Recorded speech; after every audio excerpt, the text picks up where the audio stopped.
હવે આ કોમ્પ્યુટરમાં હું અંદર એ તમને દેખાડું કે જેમ રાઈટ ક્લિક કરે ને એ આખી સ્ક્રીન છે ને બ્લિંક થઈ જાય ને જેટલી પ્રોસેસ ચાલુ હોય ને એ ઘડીક બંધ થઈને પછી ચાલુ થઈ જાય.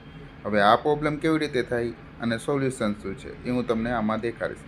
આ પ્રોબ્લેમ છે ને વાયરસના લીધે થતી હોય, એટલે અમે કીધું કે હવે ક્વિકલ ઇન્સ્ટોલ કરી, મીન્સ કે ગમે એન્ટીવાયરસ ઇન્સ્ટોલ કરી અને સ્કેન કરી નાખી. તો ક્વિકલનું સેટઅપ મારી આગળ પડ્યું હતું ને એમાં ઇન્સ્ટોલ નહોતું થવા દેતું, એટલે આપણે ઓનલાઈન નવું ક્વિકલ ઇન્સ્ટોલ કર્યું અને એનેથી ટ્રાય કરવાની ચાલે કર્યું તો સેમ એમાં એ જ એરર આવતી હતી.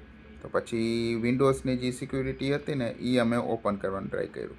એટલે વિન્ડોઝની અંદર જે બધી સેટિંગ હતા એ બધા મેં ચાલુ કર્યા, વાયરસના લાગતા વળગતા અપડેટ કર્યું તો નહોતું થતું. પછી એના જેટલા પણ ઓપ્શન હતા એ બધા એનેબલ કર્યા અને એમાં સ્કેન કર્યું તો એમાં ભેગું નહોતું.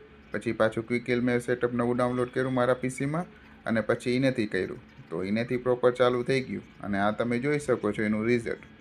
પછી ગમે એટલી વાર રિફ્રેશ કરી થઈ ગયું રેડી. બાકી મળી કાલે. Bye bye.